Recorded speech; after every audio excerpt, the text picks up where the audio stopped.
Well, here we go.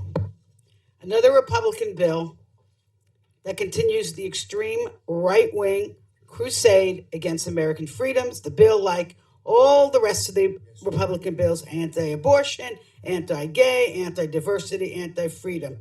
But the problems are not only with the riders, because shockingly, this bill is pro-rape. Yes, you hear what I'm saying? This bill is pro-rape. Why do I say that? Because it slashes funding for the Office of Sexual Assault Prevention and Response at the Department of Defense. This office, known as SAPRO for short, is the central authority charged and for preventing sexual assault in the military and facilitating recovery for survivors.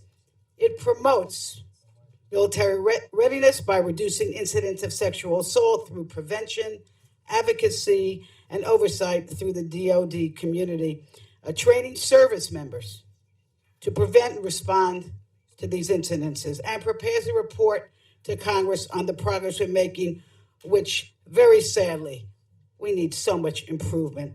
Listen, folks, thousands of men and women, mostly young men and women, enlist in the military. They enlist with pride and excitement. They leave their homes, their friends, their family, willing to risk their lives for our freedom.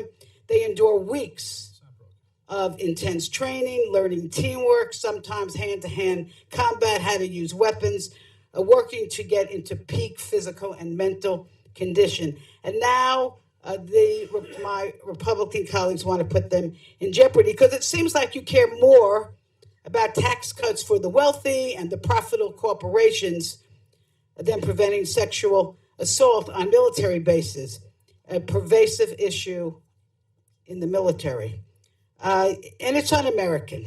And there are better ways to reduce the deficit than to do it this way.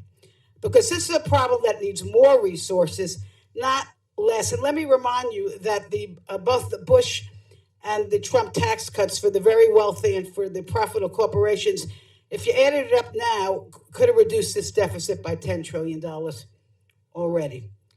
And listen to this. According to the Department of Defense, service members submitted nearly 9,000 reports of sexual assault last year.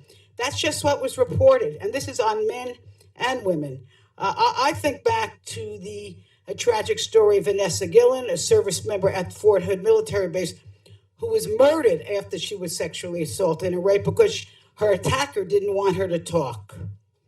And the investigation realized or revealed that this is a issue that runs through the military.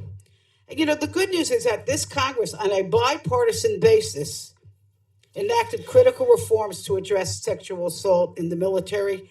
So I don't really understand why we're slashing funds to this office. And keep in mind, aside from the inhumanity of doing that, we have a real recruitment and retention problem in our military. Last year, the Army itself came up 15,000 recruits short of its yearly goal.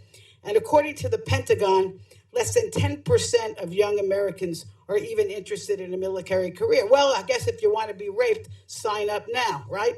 And listen, the odds of service members leaving the military double after experiencing a sexual assault, and that compromises our military preparedness. So, listen, I know this is something that we all agree on. We all agree on. That our service members deserve that we do everything reasonably possible to keep them safe from sexual abuse when they do their job. And this funding cut to the agency that protects them, the office that protects them, to me, it's just crazy and it's wrong.